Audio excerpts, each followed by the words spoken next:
Chapter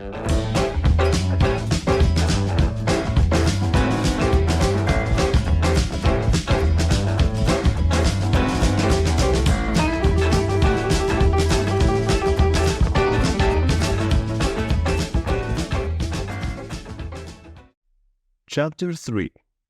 A Walk in the Park. The next day was Thursday. Nick stayed in his hotel room and wrote about mountains all morning. Then he drove to Stanley Park in the afternoon. He sat and read a book for an hour, then he went for a walk under the tall trees. There was nobody here. It was quiet, and he could walk and think. He thought about Meg Hudson and about the man with white hair. Did he know Meg Hudson? Did she know him? He remembered Meg Hudson's last words. "Drive carefully, Mr. Hollywood." Why did she say that? Why did she call him Mr. Hollywood? He didn't understand any of it. Suddenly, he heard a noise. He stopped. That was a gun, he thought. There is somebody in the trees with a gun. There it is again. Then something hit the tree over his head. Somebody is shooting at me, Nick thought. He turned and ran. And somebody began to run after him. Nick ran through the trees.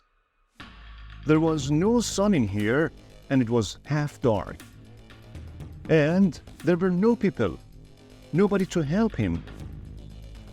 I must get to my car, Nick thought. Find some people, the police. He ran on. He could still hear the gunman behind him, so he ran faster. After 3 or 4 minutes, he stopped and listened. Nothing. It was all quiet. Nick was afraid. What's happening? He thought. Why is somebody shooting at me? First, a hand pushes me in front of a car, and now somebody's shooting at me. He waited another second or two, then walked quickly back to his car. He was very careful. He looked and listened all the time. But nobody came out of the trees, and nobody shot at him. Then he saw people, women with young children, some boys with a football, 2 men with a dog. He began to feel better. Nobody can shoot at me now, he thought. Not with all these people here. 10 minutes later, he was back at his car. There was a letter on the window. Nick read it. It said, "I'm going to kill you, Mr. Hollywood." Nick drove to the nearest police station. He waited for half an hour, then a tired young policeman took him into a small room.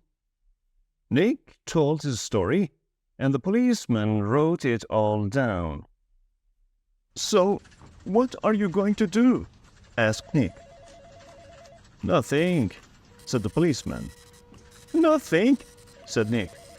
"But somebody shot at me and—" "Mr. Lortz," the policeman said tiredly. "How many people are there in this town with guns?" "I don't know," said Nick. "But you didn't see the gunman. Was it a man? A boy? A woman? Color of eyes? Long hair? Short hair? You don't know, because you didn't see anybody. Maybe it was an old girlfriend. Maybe somebody doesn't like your travel books, Mr. Lortz." "But what about the man with white hair in Whistler?" said Nick.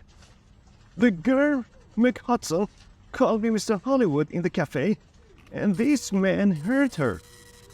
And now I get a letter to Mr. Hollywood on my car. Who is this Mr. Hollywood? We all want answers to our questions, Mr. Lortz, the policeman said. But we don't always get them. Questions, but no answers. Nick walked out of the police station and drove to his hotel. He was angry and afraid. How did the man with white hair find me in Vancouver? He thought. Did he follow me from Whistler? Is he following me now? Maybe he is staying at my hotel, too. In the next room, but he's gone.